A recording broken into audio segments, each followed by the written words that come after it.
Audio on demand from Vision Christian Media. Exploring faith and the future.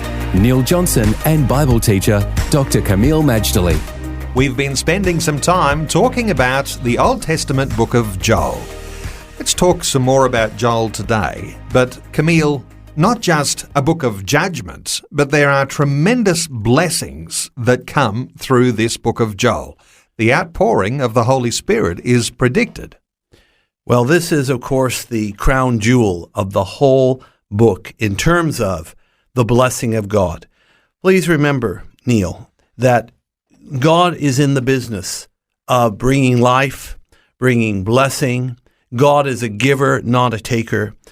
The thing is, we need to do it on His terms. When we choose to do it on our terms, then there's trouble. And it's amazing the independent, proud, arrogant spirit that so often plagues us as humanity, as people. And we mess it up again and again. Sometimes we never learn our lessons, even if we are highly intelligent.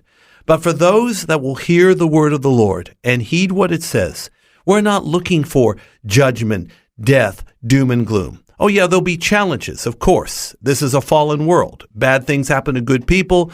Good things can happen to bad people. All of it is temporal. God will rectify everything. He will right every wrong, and He'll reward every right. We have no doubt about that. But the thing is, the book of Joel does speak about the day of the Lord and the darkness and the gloom, which is really appropriated to people who aren't in God. But if people will turn to God, then it's like a switch is flicked, and instead of darkness, the light begins to shine.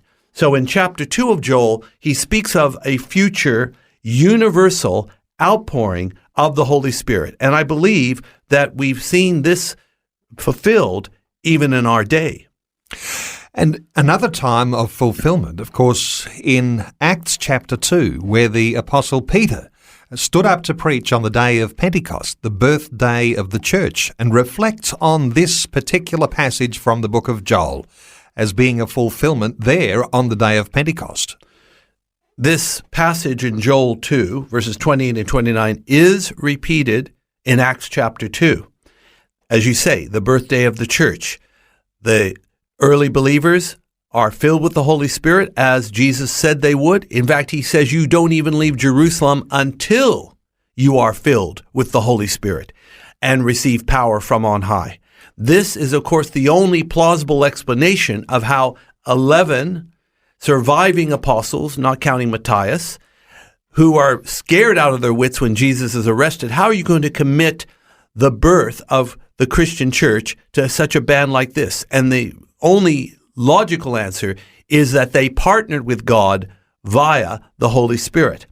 What you see in Acts, of course, is part of the fulfillment because the Holy Spirit was poured out on Jewish flesh. It was the day of Pentecost. It's a feast. And you have people, Jewish people from all over the diaspora. They get filled. The apostles, he preaches a sermon, 3,000 people are saved. When you look at Joel 2, of course, there is more. It speaks about the Spirit poured on all flesh, not just Jewish flesh, all nations.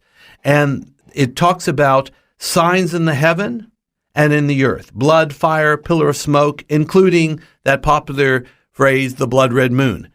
That happens, but this happens actually before, it says, the great and notable day of the Lord. So we believe Acts 2 is, yes, a fulfillment of sorts, but the ultimate fulfillment is in the day of the Lord. Faith and the Future with Neil Johnson and Dr. Camille Majdali from Teach All Nations. For more from Dr. Majdali, including books and DVDs on prophecy, Bible commentaries, plus today's and other episodes of Faith and the Future, go to vision.org.au.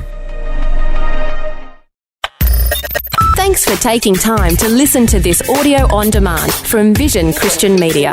To find out more about us, go to vision.org.au.